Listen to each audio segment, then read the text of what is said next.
Hey guys, what's going on? James here, and in this video today, I want to talk about the Tampa Bay Buccaneers pass rush and why I am a little bit worried about them going into the upcoming 2024 season. And I feel like an appropriate place to start is talking about last year's pass rush, which in my opinion, I feel like they overachieved. You take a look, they had 48 sacks last year, which is a very impressive number, even one of the higher numbers in team history. And let's dive into some of the guys that were responsible for that. Firstly, you had rookie, now second year linebacker Yaya Diaby, former third round draft pick out of Louisville, coming in. And to be honest, is he the top edge rushing linebacker the Bucs have in their stable right now? I don't think that is a crazy thing to say. I mean, the former 82nd overall pick by all means had overachieved in his rookie year. Only starting 7 games, he would eventually replace Joe Tryon-Shoyinka, a guy we're going to be talking about here in a little bit. But look, 7.5 sacks, 12 tackles for loss, 8 quarterback hits. He was 5th in defensive rookie of the year voting. It's a great job by Yaya Diaby. Very much over exceeding expectations.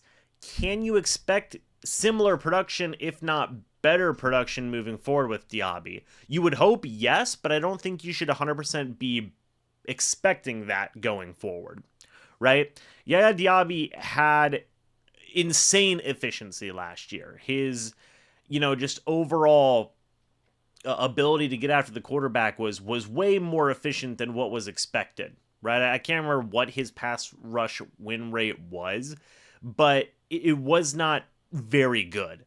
But when he was getting opportunities to get after the quarterback, he was sacking the quarterback. So, of course, you want to see that pass rush win rate improve. That's a mouthful.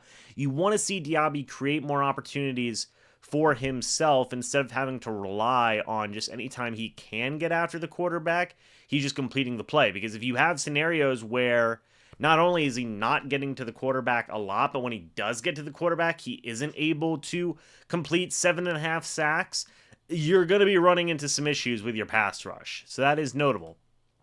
The second leading sacker on the Bucs team last year was Antoine Winfield Jr., who by all means had himself an all-pro year last year.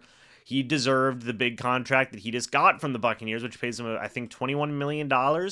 But you take a look at his sack numbers throughout years past: 3 sacks in 2020, 2 in 2021, 4 in 2022. So they do use Winfield Jr. as a blitzer a lot. I mean, a whole heck of a lot. 6 forced fumbles is fantastic as well.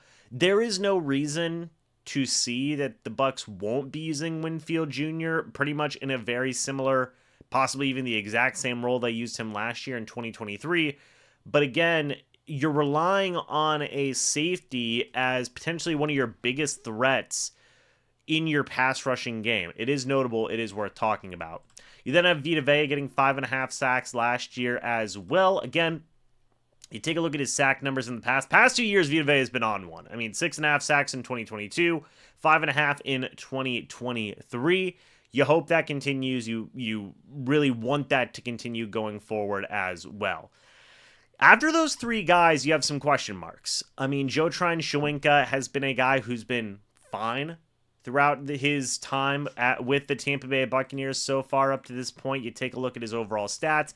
Last year was a career high for him in terms of sacks, career low in terms of quarterback hits. This is going to be a make-or-break year for JTS. I've talked about it in videos past as well. He was benched for Yaya Diaby last year, and that is for a bit of a reason. How is he going to incorporate into these things?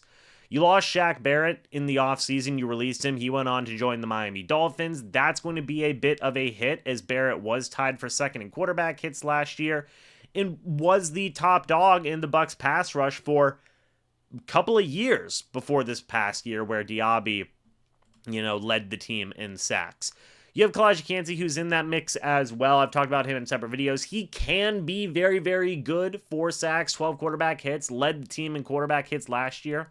You hope that he improves. Anthony Nelson, 3 sacks, 6 quarterback hits. He's been a rotational guy throughout the entirety of his career. You lost Devin White in the offseason, 9 quarterback hits, tied for second on the team last year, 2.5 sacks. And really, those were some of the main bulk of guys. So really, You had career years, right? You had an incredible rookie year from Yaya Diaby.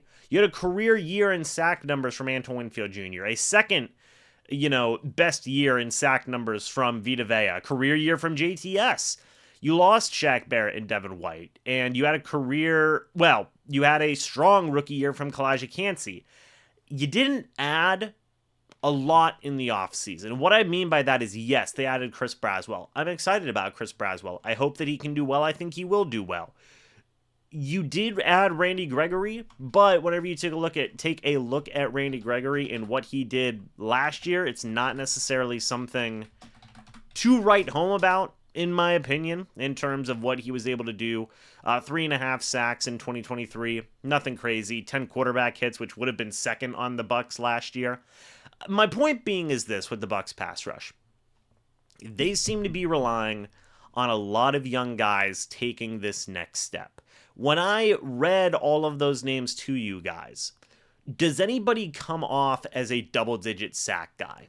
Maybe you could say Yaya Diaby if he makes a big leap in his second year. Maybe Kalijah Kancey if he makes a leap in that second year. Aside from that, no, in my opinion. Obviously a safety isn't going to get double-digit sacks. If Winfield gets 4 to 5, it's a good year in my opinion for Winfield. If Vita Vea gets 5.5, 6 sacks again this upcoming year, that's a really good year for Vita Vea. But JTS seems like a rotational guy at this point. Anthony Nelson seems like a rotational guy at this point. Randy Gregory seems like a rotational guy at this point. So really, you're looking, and the Bucs don't have a top dog in their pass rush room right now.